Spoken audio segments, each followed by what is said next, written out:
Hello YouTube, Reflex here with the first episode of what I like to call TF2 character review. Now in this I will be showing you different features about various characters within Team Fortress 2. Now to start off I'm going to choose Scout and I'm going to put him on the attacking team blue. So let's start that off. We'll go to Scout. You'll notice I do have some items that aren't actually on the original Scout. For instance, the hats that I've got here, Mercenary and Power Up Canteen, but with the exception of that, every single weapon that I've got in my inventory is exactly what Scout should have, so nothing new there. Now, the Scout, not many people will know, is the opposite team's spy's father. So, a bit of a background story for him. Scout is the fastest character in the entire game. Grew up with another 9 brothers, or a lot of other brothers, and he couldn't beat them up. He was the youngest in their entire group, and he didn't really like that. So, as a consequence, he decided to teach himself how to run, which made him the fastest player in all of Team Fortress 2, which is incredibly handy and helpful when you're wanting to get away from enemy fire, or just wanting to get to a control point really quickly. Right, so let's just go through some of the guns on Scout. Now, for the start, we have the original scatter gun, which is right here. Now, this gun allows you to shoot a scatter of 9 bullets, as you can see there, and they're not that, evenly spaced out. They're just 9 random bullets, all shot in this one spot. Now, these 9 bullets can be easily distributed to hit multiple enemies at the same time, which is incredibly useful, as you just seen then. Ouch.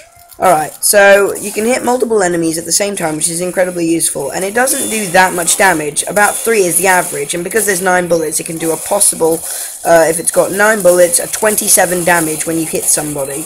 And, however, there is a bonus power from close-up shot, and I'm not sure whether this has been, just in the game randomly, or whether this is an actual statistic, but if you hit somebody from close range with the scattered gun, it'll do a lot more damage, say around 40, which is really good, because there's not much you can do when you see the fastest character in the game charging straight for you, as fast as he possibly can.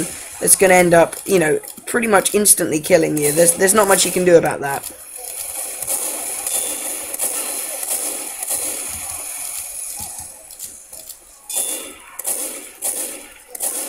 Come on.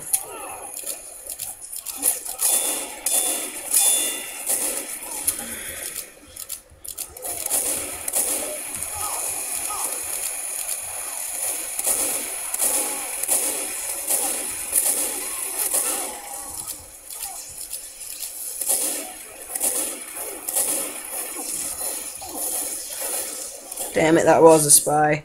Don't know why I wasn't dying. Alright, so Scout is definitely an incredibly useful character in the game for capturing points and basically just getting around the map quite quickly. Now, we've gone over the scatter gun, the original scatter gun, so let's go on to the next weapon in his inventory, which is the regular pistol. Now, this pistol has the ability to shoot incredibly quickly, but not do very much damage. However, this is fantastic for fending off multiple enemies at the same time without having to hit them, one each every time. You can just scatter it around and spray it around, and you will almost definitely hit someone. So it's a very useful gun in the game. Right, let's just get a point captured. Here we go. Now we can move on to the next one. Engineer. See, I just did 19 damage and 40 damage. There you go. So a close range shot can do up to 40 damage, which is incredibly useful. But last time I did this recording, I managed to hit a maximum of 43 damage. In fact, 47 I think it was, which was incredibly useful. Ouch. Okay, now Scout doesn't have a very high health. He's actually only got the same amount of health as Spy and Sniper, unless you have an item which would either lower or upgrade your health. So, Scout is a very, very, very useful character for capping points and stuff. So, now we've gone over the scattergun, the pistol. Now it's time to go on to the baseball bat. Now, this is pretty self-explanatory. You can hit people from melee sources, and it will do a lot of damage. The only problem with this is you have to get close. So, if you happen to be next to a pyro, you're pretty much scuppered. Because there's not really much you can do when there's someone that's got a close range designed weapon going to get you that can do a lot more damage.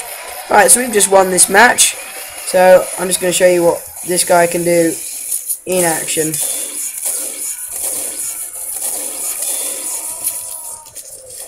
Come on, demo.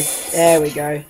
Alright, so And that was just like a little background on the Scout, so that's pretty much all I have to tell you guys. There's just a couple of other factors about the Scout himself. The Scout can double jump, and if you get a gun called the Force O Nature, you can do what is almost like a triple jump, which is where you can jump, shoot at the ground, and then you'll do almost a triple jump. Now, there are some places in Team Fortress 2 where you are able to jump to only with a double jump or the Force of Nature. And that is simply by jumping, and then crouching at the same time on the second jump to get up to surfaces like this. Because when he crouches, he doesn't actually move his top half down, he moves his legs up, which is actually very useful for getting to certain spots that most people won't be able to get to. So, yeah, that was just a little background detail on the Scout, so that when you're playing Team Fortress 2, you know what to do with him, what guns he's got at the start, so if you're a bit new to this game, you might have a bit more fun with this character. Right, so I hope you guys enjoyed this video, thanks for watching, don't forget to like if you like this video, comment for the sake of it, subscribe for more from me, and I'll see you guys in my next video.